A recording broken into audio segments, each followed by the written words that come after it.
घनसोलीमध्ये वीज गळती मोठ्या प्रमाणात होत असल्याचे निदर्शनास आले होते। महावितरण अधिकाऱ्यांनी वीज चोरांविरोधात विशेष मोहीम देखील राबवली। 175 प्रकरणांमध्ये 90 लाख रुपयांची वीज चोरी उघड झाली आहे।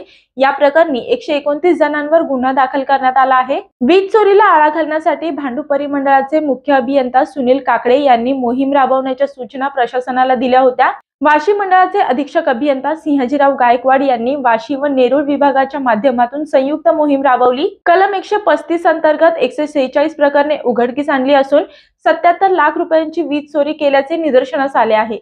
कलम 126 अंतर्गत 26 प्रकरणे उघडकीस आणली असून 12,95,000 रुपयांची वीज चोरी उघडकीस आणली आहे।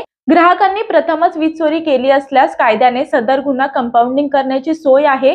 वीज चोरीचे बिल व कंपाऊंडिंग रक्कम न भरलेल्या ग्राहकावर वीज कायदा 2003 कलम 135 अंतर्गत गुन्हा दाखल करता येतो। घनसोलीमध्ये उघडकीस आणलेल्या 146 प्रकरणांपैकी 129 ग्राहकांनी वीज चोरीचे बिल व कंपाऊंडिंग रक्कम न भरल्यामुळे घनसोली शाखेचे सहाय्यक अभियंता सुनील सरोदे यांनी वाशी पोलीस स्टेशन मध्ये गुन्हा दाखल केला आहे। या कामी त्यांना अतिरिक्त अभियंता गोफणे, वरिष्ठ तंत्रज्ञ अश्विनी शेवाळे, राखी चौगुले, निलेश कराळे यांनी सहकार्य केले। अधीक्षक अभियंता सिंहजीराव गायकवाड यांच्या मार्गदर्शनाखाली झालेल्या या कार्यवाहीमध्ये वाशी ऐरोलीचे कार्यकारी अभियंता, अतिरिक्त कार्यकारी अभियंता यांच्यासह सहाय्यक अभियंता सुनील सरोदे व सर्व टीमचे भांडूप परिमंडळाचे मुख्य अभियंता सुनील काकडे यांनी अभिनंदन केले आहे। यापुढेही वीज चोरांविरोधात कारवाई सुरू ठेवली जाणार असल्याचे महावितरण प्रशासनाने स्पष्ट केले आहे। मी वर्षा काटेकर, योद्धा न्यूज, नवी मुंबई।